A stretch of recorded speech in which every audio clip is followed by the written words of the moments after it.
This is Words Aptly Spoken, which comes from Proverbs 25:11. A word fitly spoken is like apples of gold in settings of silver. The written word is a precious treasure. We want to preserve written knowledge for God's glory and as an anchor to the history of the church and its classical conversations. We hope to encourage the reading of words and of the word. So, welcome to Words Aptly Spoken, where Jennifer, Courtney, and I discuss a book each week from the Classical Conversations curated curriculum with you. This is a book club for lovers of the Word made flesh. It's Thursday, April 13th, and it's not April 13th. It's Thursday, April 20th, and I'm Lee Bortons. This month, we're discussing children's literature, and tonight we will discuss one of our favorites, Carry On, Mr Bowditch by Jean Lee Latham. Next week, if you need to get your book, we're going to be tackling Little Britches, Father and I Were Ranchers. And next month, we're going to tackle 4 classics of American literature, Up From Slavery, The Adventures of Tom Sawyer, Harvey, and Born Again. So go to leebortons.com to look and see what books we'll be using. And I remind you that I host 2 other book clubs. To participate in my book club about nonfiction, please join me for Unfragmented with my co-host, Kevin Novak. Unfragmented follows Words Aptly Spoken at 8 p.m. on Thursday nights. And Kevin and I discuss a book each month rather than a book a week, so we can go more in depth, and the books are a little harder to read. I want you to note that we also usually have the math map, but we finished our last book club this past week, and we are off on break until summer is over. Mid-August, I think, is when we will be starting again, and I'll get the date on here when we're closer. So let's go ahead and begin our book club discussion. Jennifer. You ready for me to go? I'm ready for you to go. All right. So my first question is that last week you said that one of the reasons we were happy to discuss Carry On, Mr Bowditch is because it is an inspiration and a model for CC families. So I wanted you to talk about how this book has been a model for CC. Yep. I think in a lot of ways, first, just that we carry on. I think for homeschooling families are persevere, and that's one of the things we want to teach our children to be. But in general, I think it's a beloved book, not just because it's got rich, deep characters, and it's it's a fictionalized account of a true story with mostly facts. And it helps us get to know the American Revolution better, and also helps us get to know science better because it's about navigating. But it's really a book that explains how a child can be autodidactic, how they can teach themselves, how they can surround themselves with their own teachers and not depend on a school system in order to learn. It also demonstrates really well what the classical model of education is, particularly in math and sciences. So that's why we read it. Yeah, and also languages, which we'll talk about in a little while. It's pretty fascinating how he learns many languages. Mm-hmm.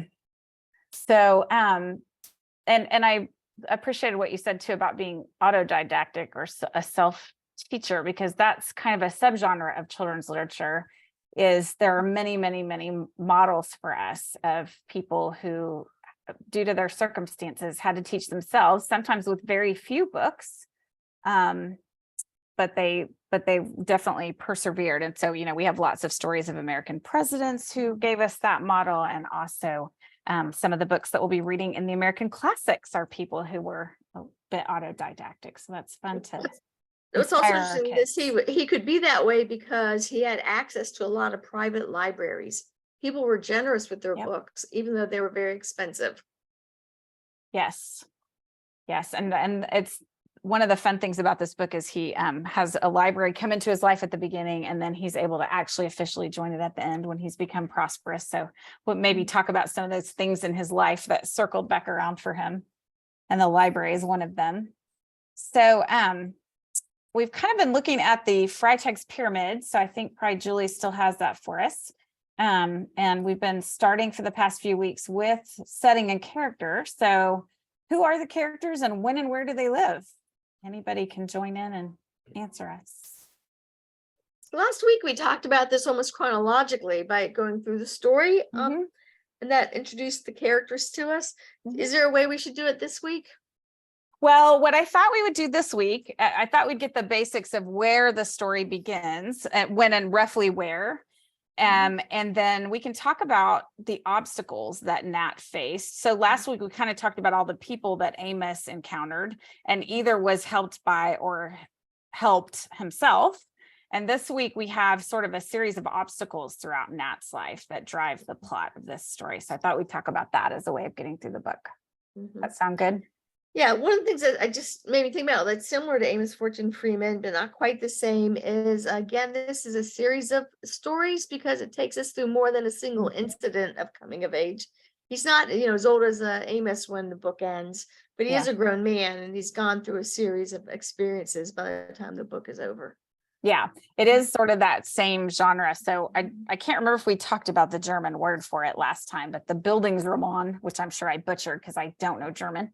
But that novel typically starts in the young person's life about the time they would start their education and goes into their adulthood. And so this is another one of those, very much like Amos. So we contrasted that last week with a story like Number the Stars that has a very tiny time period. It's 2 years out of her life. So Sure, all right, so where are we on the planet when this particular novel opens? Any of you clubbers remember? Right near me, and close Yes. to Boston, Massachusetts. Yep. So listen, Tim, have you ever gone to any historic sites for now Bowditch? I haven't been to anything particularly associated with Nat Bowditch, but I've been down to the wharves and area where the story would have taken place when he was indentured and apprenticed down on the waterfront. Yeah, it's Massachusetts, right? Salem. It's actually Salem, Massachusetts. Yep. I went to, when I was out Tim's way, I went to Mystic Seaport, and they had, it's kind of like Colonial Williamsburg, but it's a shipbuilding town, and they had a lot of the instruments that were in this novel there. So I got to see the sextant and other, and the log and things that they would have used. That was kind of fun. That is cool. When I was there twice with Eva, one time we went and took a ride on a pirate ship, and they let us actually haul up the sails. That was very hard to do. Yes. And then another time I was there when they were refurbishing, it wasn't the US Constitution, but it was a boat from that same time period that Nate would have been sailing. And boy, it took a whole day to get the sails up on that ship. Yeah. So it's like, it's really good for, to have our families go visit these things. And one thing that's good about homeschooling is you can go off season when it's cheaper, when there's not the crowd. So I just want to put in that plug. Homeschooling is not just reading the book, it's going to the places of where the book is, located. Yes. And if you go to Mystic, you can see the actual, one of the actual boats that they rescued the Jews on from Number the Stars. So. Wow. I didn't know that. Yeah. Nice. Yep. So that's pretty impressive too. So Nat is very young when the story opens, and I'll just give a little bit of the opening background in case we don't remember. He finds a shilling and he wants to go out to the full moon and have a good luck spell because his family has fallen on hard times. So what's kind of the first obstacle that their family faces? Does anyone remember?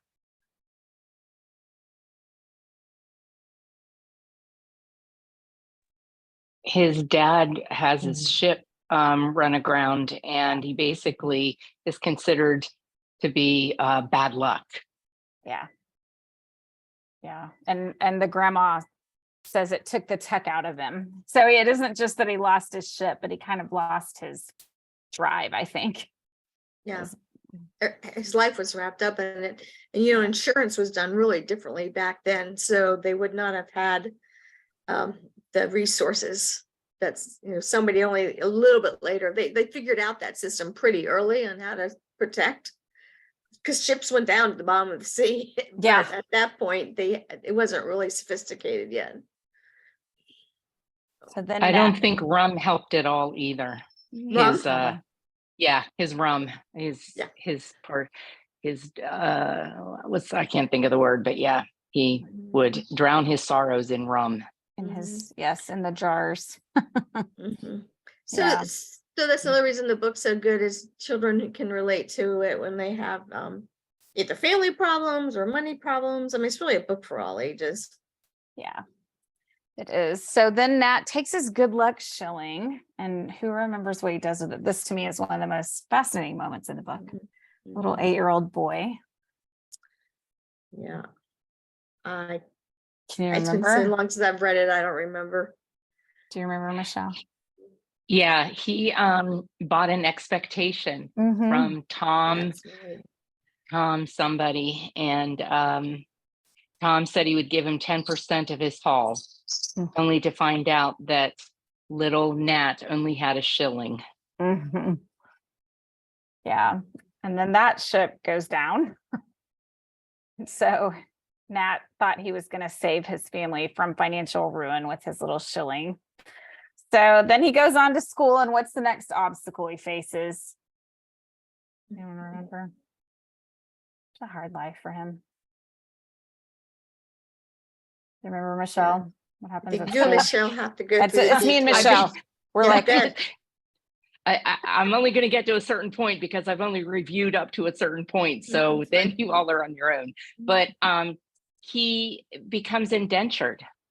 Basically, he loses his mom, his grandmother dies, Yep. his dad is not doing very well with the cooperage, and he basically has too many kids to feed and not enough money coming in. So he decides that he needs to indenture Nat because of his mathematical skills. I think he felt that that was probably going to be the best way to help him and yeah, help the family.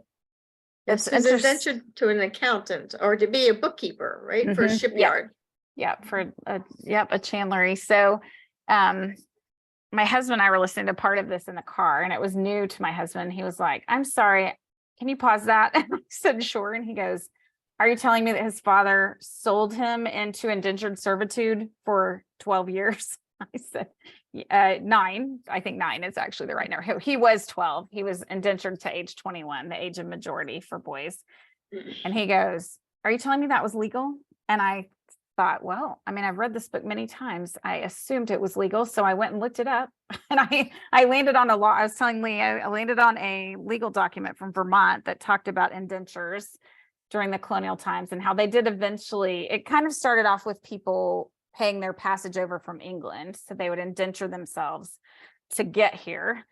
But then it did become a system where families who had fallen on hard times could indenture their children in order to pay off their debts or reduce the number of kids in the house. And I guess the difference between indentures and apprentices was that the indentured servants had a skill or a trade already. The apprentices were there to learn one. So The indentured students sometimes, because they were young enough, could learn the trade too, but the apprentice could leave. The indentured had to stay until was done. it depended No? on the apprenticeship, according to this legal document I read, that they often also had a term and they weren't allowed to leave without permission. So it's interesting Mhm. to our time. So how is that any different than compulsory education? Oh, that's awesome. I know a lot of boys who would tell you that it's not different. So, I mean, it's your parents selling you into the slavery. Well, and that's what I was thinking too, Lee, with when the pandemic came and all the schools were closed, that was part of the issue, that there was no place for parents to send their kids while they needed to work. Yeah. So daycare has always been an issue for parents, right? yeah. Nothing new under the sun. Yeah. So as they go down the line, because his brothers apparently aren't quite as bright or as committed to academics as Nat, they all end up going on voyages as cabin boys. So in one of the chapters early on, his brother Hab leaves him a note. He doesn't even tell him he's leaving. He just leaves him a note. And he says in the note, "Boys don't blubber." And I just thought, that's quite something that was his brother's parting word. Did you have something to add, Michelle? No, I just found that fascinating when he said that boys don't blubber. And it really became, I think, a marker for him, for Nat. Many times, anytime, he felt like things were getting a little tough, it was boys don't blubber. So it was kind of amazing how that stayed with him after his brother's departure. So am I remembering correctly? during the indenture time, there was a young girl Nat was interested in. Yes. So it's actually someone that his sister, I just forgot, is it Liza? Yeah, Liza. Liza. Liza, the sister that he's closest to. She's sort of Mhm. helping with this young girl, and so that's how he meets her. And she's herself pretty precocious for her age. Mhm. So she's a good match for him. Mhm. So she becomes another character that over the years he affects him. Yes. Mhm. So we talked last week about the story being a tale of a person who wants something and faces obstacles in getting it. So what does Nat really want Mm. more than anything else? To be educated, he wants to be learn. an academic. That is what he would have liked to have been. Didn't you want to go to Harvard? He does. He desperately wants to go to Harvard. And in fact, the night his dad tells him about the indenture, he thinks his dad's going to tell him he's going back to school. It's just heartbreaking. Mm. I know. So, but as he later learns, it worked out for him. So, Mhm. yeah. So what's one of the ways that he gets this education? Like, what? There's a particular series of books that he wants to read. Anyone remember? Newton's Principia. Yeah. He wants to read it, and it's only in Latin. It might have been translated into French by then, but he knows he has to learn a different language if he's going to read it. Yeah. So one of his mentors, and we're going to talk a little bit more about mentors as we go, but one of his mentors in the town of Salem brings him a copy of the Principia, but it doesn't do him any good because it's in Latin. And that was one of the things he didn't get to. So he got Latin videos and Latin tapes and Latin worksheets, right? What did he do? Did you get this far, Oh. Michelle? Do you want to tell us what he did? He got Henley. It was that old, right? Yeah, he got Yes. Henley. He got Henley. He Yes. got Henley. Oh, Gosh, so I'm trying to get through kids' Didn't he five use the five Bible projects. in the grammar book. Yep. Didn't he use the Bible and the grammar. Okay. yep. I think it's a Bible and a grammar book in Latin. And his mentor says to him, well, where's somewhere that you know well? And he says, John 1, I know that well. And he says, well, you need to start with something you know in your own language, and then you can compare. And so he starts to pick out the words he knows. Yeah, so starting with the familiar, I mean, that's like the hallmark of classical education. And when children are really young, they're not familiar with very much. And so we give them a variety of experiences, read through all kinds of books, have them do different memorizations. We try to make it so that they have a lot of, or should begin to have pegs, what we call them, of familiarity of things that then they can start adding more to on their own. Yeah. And he did some of what we see our students doing. He saw words and they're like, it's not the version of John 1. It's not the English translation of John 1 that we memorize in foundations. So it says in the beginning was the sermo. But he's able to piece it together because that looks like sermon. And so he knows that idea. And so he's got at least that vocabulary word. And then of course, in the beginning and Newton's Principia look similar. So he can kind of get the title there. Yeah. You Do you know, want to talk? in the early years of homeschooling, people would mock when someone would say, you know, I can use the Bible for my curriculum. And yet when we go read these old books, we find out that actually you can. People now just don't believe it. Right. So you think about Kepler and how he just scrutinized the scriptures in order to come up with his laws of planetary motion. And, you know, and here he scrutinized the Bible so he could learn Latin. We really can do it all from God's word if we just have some gumption and a little bit of creativity. Yeah. And Frederick Douglass, you know, learned to read from the King James Bible. And when you read his speeches and his writings, they sound like the King James Bible. And there's a reason for that.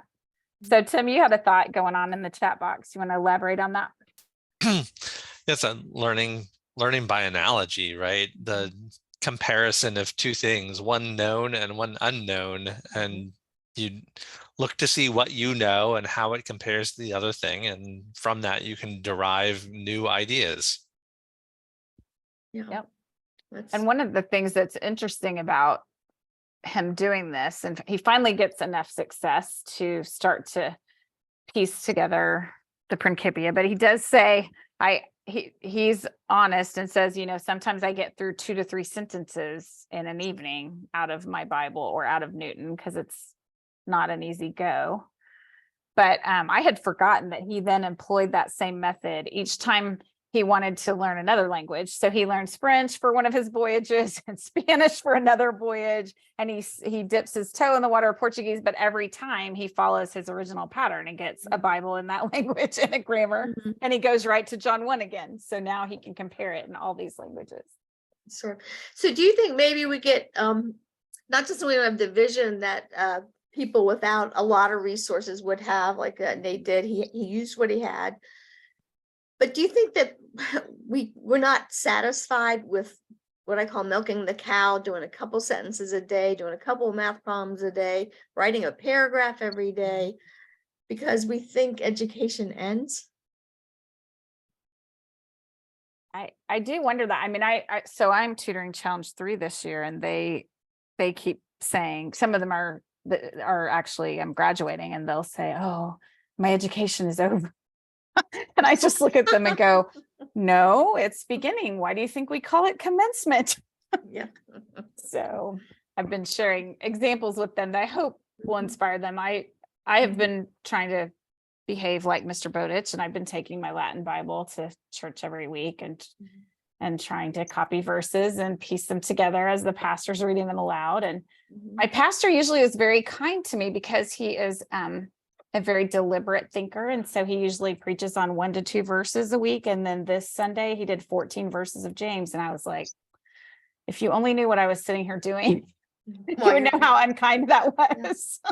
So, but if parents would observe well, like I'm looking at my 6-year-old Trey and my 8-year-old Lily, and of course we keep them in church with us, so they know all the hymns, they know the liturgy, they listen to the sermon, sort of. And I watch their eyes, and whether it's a song projected on the screen, or if they're in the hymn book, or the pastor's flipping to a verse, they are trying so hard to follow 1 or 2 words at a time. They don't begin to try to read the whole hymn. They know they can't. So they pick out words like God that's familiar to them. And so it's just one more example of how what Nate's example is to us, what our children's example is to us, is that learning is very natural, and we all have the ability at some level to do it. And I think our job as homeschoolers is not to drive it out of our kids, but to keep encouraging it.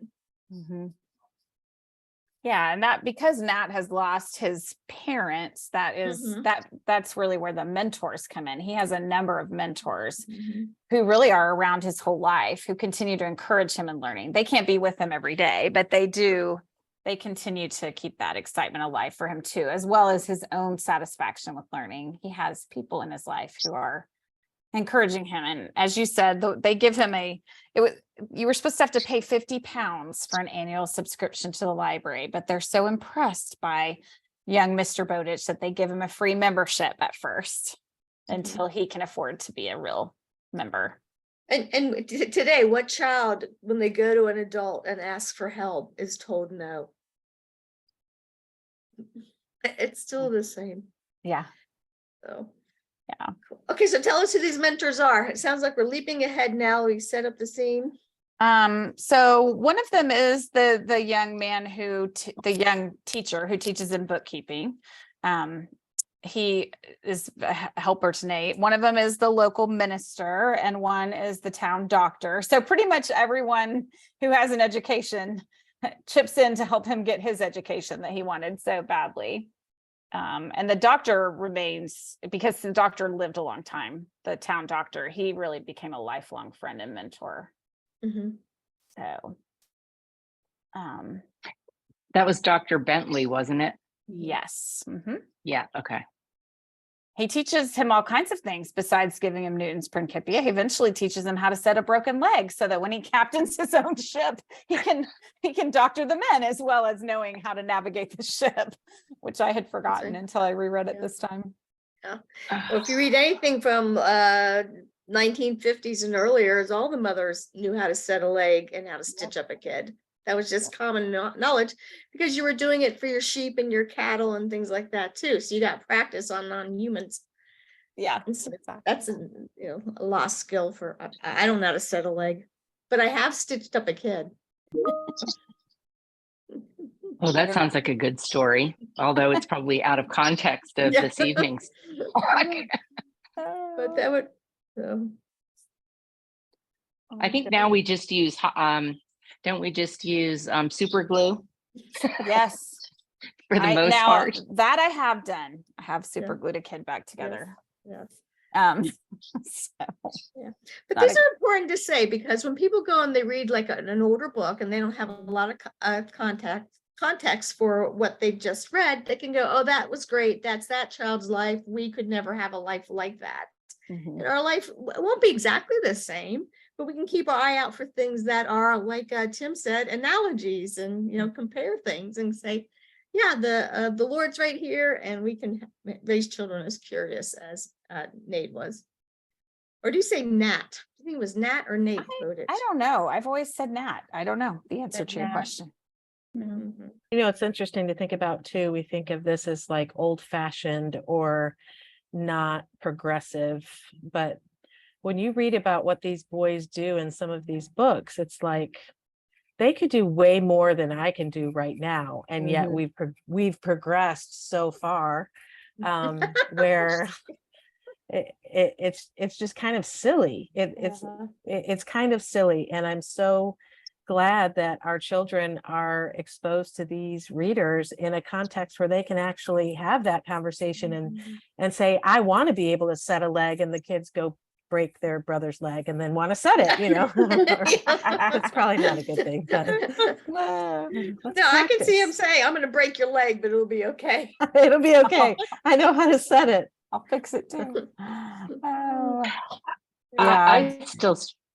I still struggle getting my kids to do chores before they have breakfast. And the number of times I've told them that it wasn't that long ago that young men and women were out in the field milking cows, flopping pigs, getting things from the cellar, the damp cellar, just to prepare breakfast.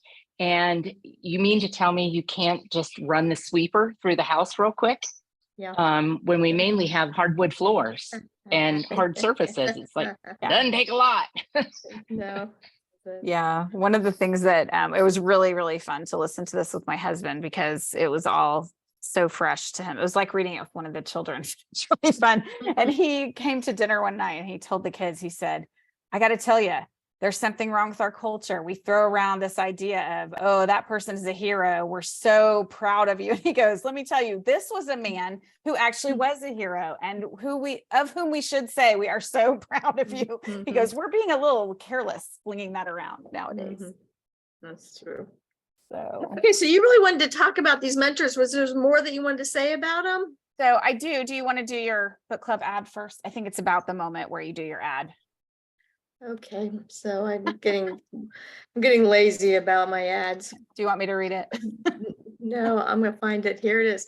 Okay, so I'd like to thank our sponsor, classicalconversationsbooks.com, where the books discussed can be purchased. We have the entire 2023 Words Aptly Spoken Book Club on the calendar at leebortons.com with links to the CC book site so you can purchase them. So look at what were the four I mentioned before? Well, actually, it's Little Britches next, and then Up from Slavery. Yeah, and then Up from Slavery. So we're going to be hitting some. Little Britches isn't so well known in our culture, but certainly Up from Slavery and Adventures of Tom Sawyer are actually controversial books right now with cancel culture and wokeism. So it'll be interesting conversation. Yeah, and it will harken back to our conversation about Amos Fortune too, because Booker T gets criticized for a lot of the same reasons. Mhm. So, well, one of the things I noticed this time, besides the fact that Nat himself was mentored so well, is that he then responded to that by teaching everyone that came in his way, which is just a precious picture of what we often see, even with our Challenge 3 and 4 students and their younger siblings. So when he's on deck as a second mate, or when he gets promoted to supercargo, which is such a fun job title, he's always taking all the men and offering to show them how to use the sextant and how to take lunar readings and how to, so that they can calculate the latitude and longitude. And he teaches them, and they're at first, some of them are very shocked, and the other officers are super shocked because they don't want to lose their crew, and they're afraid if they get too much knowledge, they won't want to be crew members anymore. So he's kind of radical in his teaching, but he really does believe, just like he believed in his own ability to learn things, he believes in everyone else's ability too. And so one of my favorite quotes from this reread was that he says, "It does something to a man when he finds out he has a mind." Mm. That's, Mhm. say it again. It's worth It thinking does, about. yeah, he says it does something to a man when he discovers that he has a mind. I'm going And to he's- use that in all my interviews. He says that about someone who's actually a bit of a rabble rouser and troublemaker. So the other thing he does is he often picks the troublemakers to stand watch with him. And he really believes that if he teaches them, they will, that's better than casting them into the brig, is to give them some knowledge and some hope. Mhm. So he's revolutionary in that way too. Well, he's probably also looking to the day when he would be a leader on a boat, and he would want men he could trust and that were equipped. Yeah. I think it shows a good leadership skill that he had, because most of the time, if you think about it, rabble rousers are ones that don't have the ability to be able to express what it is. It's almost like a toddler, what it is that they really want. And it's like you said, lovely to see him take these men under his wing and give them that ability to be able to communicate and get in line, understand that there is a why to the what, because all they've been told or yelled at is, this is what you need to do. And there's no why behind it. Yeah, that's Yeah. good. And so there were some chat comments while you're talking there, Michelle, responding to you. You want to read them, Julie? Or call on them to read them themselves? Yeah, go ahead, Donna. Just the fact that empowering a student even works today. So I worked in a first grade classroom before I had my daughter in a lower income area in Houston, and those kids were already beaten down, but encouraging them and giving them, empowering them really does make a difference in their attitude. Unfortunately, they had 9-10 more years of school to go that they could get beat down again, but you had to, as a teacher, you did what you could. I've seen that in CC students. I've seen that in my, my little first graders, anyone, even my daughter. Sometimes she says, I can't. I say, yeah, if you say you can't, you're right. You can't. But if you say you can, then you'll at least try and you'll get somewhere. It may not be the end prize, but you will get somewhere. Yeah, that's good. My mom always said to me, can't never did nothing till tried came along and helped. Yep. That was that was her big thing with us. Because, as kids, you always say that I can't do that. Well, can't, whatever I just said. Say it again. Say it again. It was good. Can't never did nothing till tried came along and helped. And you've got to have that double negative to make it as white trash as possible. I like it. It's very, I think that we might want to move into that same idea here in the book then, because one of the things that we were going to talk about tonight is, speaking of I wouldn't say white trash. I would say colorful, Michelle. It's very Colorful. forceful and it sticks with you because you have that double negative. So there are a lot of nautical expressions that are in this book that also kind of do that function in that same way. So early on, Nate runs into Ben, who like Nate was a very intelligent young man, but then he also got pulled out of school and had to work. And unlike Nat, it causes him to lose his determination. And so the people, he himself and the people around him describe him as being becalmed, which is a sailing term. So how does that help us for them to describe him as becalmed? What does that mean? He's like, No wind in his sails. yeah. And he's So is it described as a positive, peaceful thing, or is it negative, no motion? the It's a negative. negative. Your boat won't go anywhere if it depends on wind power and it's becalmed. Yeah. You got to get out the oars and start rowing if Right, you want to go which- somewhere, which is twice as much work. Yeah, which gets us to the next metaphor, which a lot of families I've talked to over the years remember this next one, to sail by ash breeze. So what does that one mean? So that was when it was becalmed and Mhm. they would actually do labor to keep the ship moving until it caught the wind.